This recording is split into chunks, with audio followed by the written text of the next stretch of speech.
If you clicked on this video, just know that this is just another slop video on Tim Dillon making fun of Donald Trump, even though he did align himself with the 2024 Trump campaign. You know, this man had JD Vance on his podcast and came afterwards saying, I don't know, he's all right. You know, maybe the couch had it coming. And now he's over here labeling JD Vance as Peter Thiel's little monster, as we all knew. In present day, all I see are people yelling on Twitter or on YouTube saying, oh, dude, Tim, I told you so. I told you so. And Tim's busy eating another cold seafood tower with JD Vance. Again, Tim Dillon, friend of the show. Trump is still threatening Iran. And it's like no one believes anything this guy says about Iran. Trump's like, we're giving you a last chance. This is every week. He goes, it's the last chance to make a deal before the decapitation starts, or whatever the hell he's saying. Hold on, let's watch a little bit of this here. Tonight, President Trump insisting the threat of a massive U.S. strike has Iran back at the negotiating table. They called me. And they said, please don't attack, we'll make a deal. The price of oil plunging on the news, despite continued Iranian attacks on commercial ships in the Strait of Hormuz through the weekend. Iran previously broke a ceasefire it signed in June, saying it would not attack those ships. But now the president saying the vital shipping lane... By the way, let's just stop this for a minute. We just can't go to war anymore. I mean, you know, we've lost that. We got to get back to the entertainment because we had that, and then it was because the whole thing, we were like, hey, we can entertain you, also we can kill you, but I don't know if we can do the second one anymore. So we have to get back to being really entertaining as a country. It's the only way out of this. Tim is over it. Like he hates even speaking about this topic. You know, I don't blame him. I really don't. Like we have no way out. We are decaying as a society. We placed a freaking egomaniac at the helm, a guy who would never admit of wrongdoing of his. And I usually read reports and I usually add some, you know, factual context into this. So I'm going to do this quickly. This came out earlier yesterday. Iran plots to deal Trump a blow in midterms by keeping him entangled in this war. And it goes on to say here, if Tehran gets its way on this timetable, Trump will be going to the polls with no Iranian commitment on nuclear weapons, on a hefty economic bill for a failed war. Quote, this raises the very likely scenario of continued cycles of conflict between the U.S. and Tehran over the strait. There won't be any true quiet before the midterm elections. Tehran has no interest in giving this to the Trump administration. It will continue to play games. And honestly, I don't blame them. Why would they? They know that we're out on our key U.S. weapons, like, you know, advanced missile interceptors. They know this war is deeply unpopular with Americans. They even said today they won't do anything until Trump corrects his behavior. Dude, Iran right now is treating Trump like a spoiled golden retriever.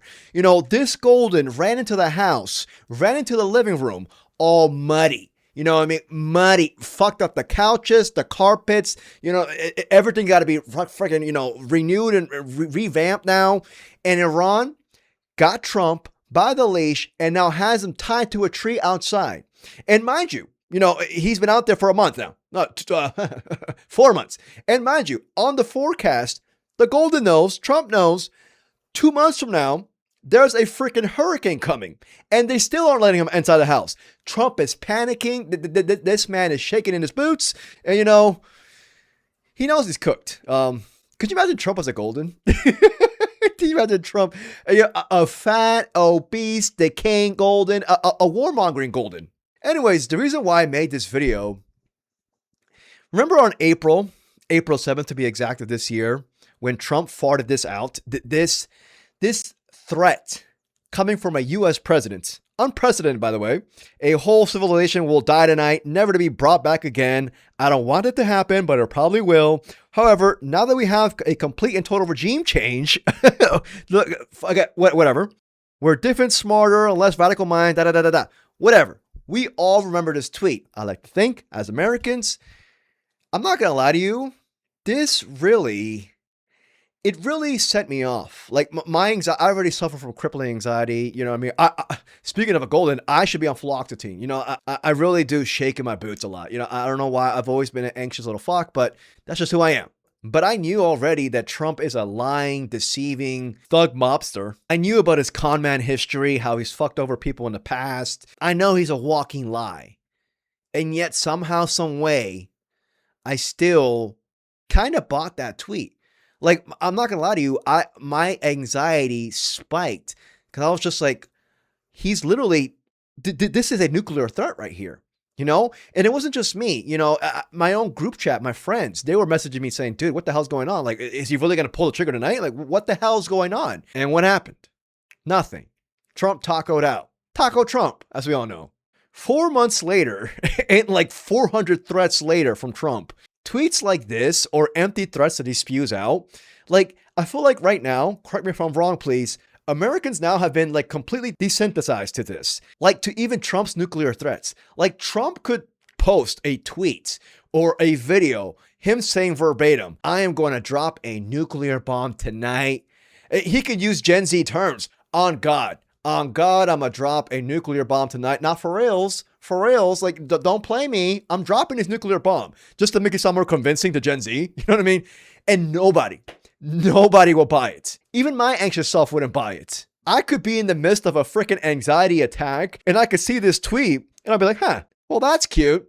Taco Trump's back at the news. Anyways, I just wanted to share that with you guys because, you know, I don't know if I'm the only one who feels like that. You know, do you guys also feel like that? This is the main reason why I made this video, to be honest with you. I forgot to mention the most important part being I am not excusing Trump's behavior. Obviously, this is completely unprecedented. This is completely, disastrous, vile. No sitting U.S. president should be ever allowed to do this, these nuclear threats or whatever the hell. But the main reason why I offered that question was because I kind of feel crazy. Crazy to think that during these times, I am out here ignoring a president's overall nuclear threats that could incite a nuclear war at any moment. Yet, for some reason, some way, I have been completely detached, numb to it. And that feeling alone makes me feel, I don't know. I just feel like I feel completely helpless. And I wanted to see if anybody else is in that same boat like me. But yeah, if you enjoyed this video, please like and subscribe. I truly appreciate it. This channel is called Notes of a Doomed Man. I wouldn't fully classify myself as a doomer. I am doomed. You know, I see an AI data center coming around my corner. I can feel it. Anyways, let me finish giving you these last two clips from Tim Dillon's podcast that was dropped today. To be honest with you, I was going to stop the video right there, but I got some more slop left to give. I feel like an asshole, but it is what it is. Sorry. There will be no other topic that he can really work on besides trying to extricate us from this war. So he's kind of become a, kind of this lame duck even before the midterms. I think they'll probably get shellacked in the midterms. And, this is the thing. If you go to war with Iran, no other president did it because a lot of people knew that this was the one this was the unwinnable one. I wonder why Trump was the only president to do this. This illegal and offensive war. Why? I'll tell you why. This channel is not conspiracy driven, but, we know it. Us as Americans, we know it. It's the blackmail. The Epstein files. That is the Trump files. We know this. Trump right now is still tied to that tree, mind you.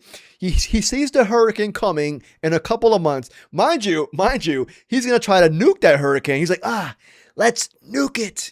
There's a guy who said that before. I'm not even joking. He said that before in his first term.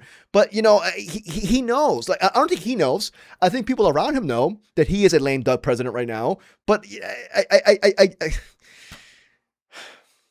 why? Why am I even exerting energy on this? I shouldn't even. Let's just finish the slop, dude. I think that's my mentality now. Why? It was the one that was going to explode because all the other ones were fake, but we could always kind of say we won. We're like, yes, Saddam's dead and the Taliban's out. They have their back. But, there was like, well, you could kind of bluff and lie and say you kind of won. We kind of won that one. The leader's dead. We killed a bunch of leaders. But Iran was like the one where people are like, yeah, this is the one that we're going to get, it's going to be difficult for us to just say mission accomplished and declare victory. And lo and behold, they were right. I don't know what else to add to that. Tim pretty much just stated the obvious there. I agree with him. Going back to my earlier topic, I don't, this channel is called Notes of a Doom Man, but I don't want to give doomer energy out there. I want to be a bit uplifting. I do want to install some level of hope. I do want to install some level of, or maybe even propel some sort of some sort of collectivism, because I keep saying this in every single video. I think the biggest thing right now is community building, because I feel like everything that's being done right now, all these psyops, all this propaganda, all this slopaganda, this misinformation with the height of AI right now, all this right now is being driven to distract us, divide us, when in reality, we should be doing the complete opposite. So yeah, my apologies for giving out that doomer energy. I am doomed, though. Let's just be, let's watch a little bit more of this. But everyone in this room with him looks like no one believes this.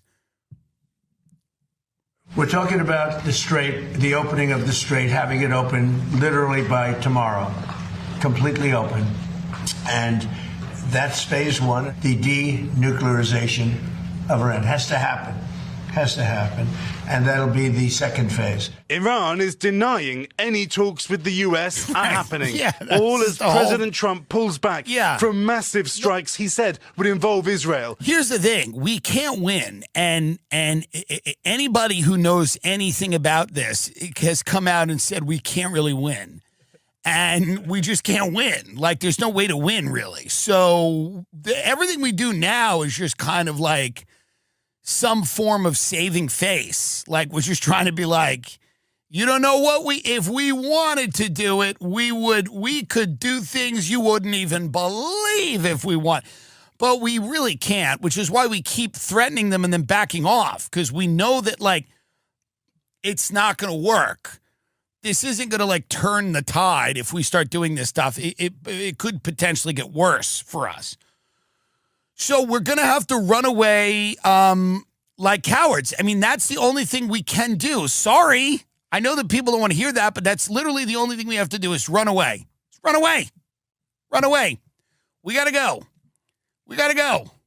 Didn't work. It's a shameful summer defeat. Sorry. I didn't do it, but it's what it is. It's a shameful, deeply demoralizing summer defeat. You are being led off the field by your parents, and they are disgusted by you. Trump is not my parent. The fuck? But here's the thing, though. Like, we have to accept defeat, get out of this freaking war, and move forward. But we have a fucking egomaniac at the helm who's also compromised, who's also being blackmailed right now. Mind you, this is the same guy who can't even accept defeat on a golf course. Well, this happened a couple days ago. A video shared on Sunday appeared to show Trump being recognized for what was described as his 43rd club championship victory at one of his own golf properties. It says here, please join me in congratulating the President of the United States. Da, da, da, da. You know what I mean? But it says here, Trump's history of cheating. And again, something so minuscule and so small like this fucking buffoon will go to this depths. It says here, a few years ago when Trump drew widespread attention when he shockingly declared himself the winner of the senior golf championship at his course at West Palm Beach, Florida, despite missing half of the tournament while attending a funeral more than 600 miles away. It says here, golf writer Rick Riley chronicled Trump's long-running reputation for questionable conduct on the course in the New York Times bestselling book, Commander-in-Chief. Riley has recounted several instances in which Trump declared himself the winner of tournaments despite not posting the top score. According to Riley, Trump has been credited with club championships after entering as the lone competitor, submitting a winning score while playing at a different course, and even placing his name on a championship displays despite not earning the title. This guy is going to run away in defeat in this war. We got to hope, I guess, right? A little slot video on Tim Dillon. He's done this before many times. But the thing with Tim Dillon is that, you can't do this while also being a guy, one of the originating forces to help put Trump in the office. He was aligned with the 2024 Trump campaign. He had J.D. Vance, Steve Bannon, obviously aligned with Joe Rogan in the Rogan sphere. We saw them all platform Donald Trump, humanize him. A simple, hey, I fucked up, could do a lot right now. Anyways, that's all. If you enjoyed this video, please like and subscribe. I truly appreciate it. Till next video. Peace, y'all.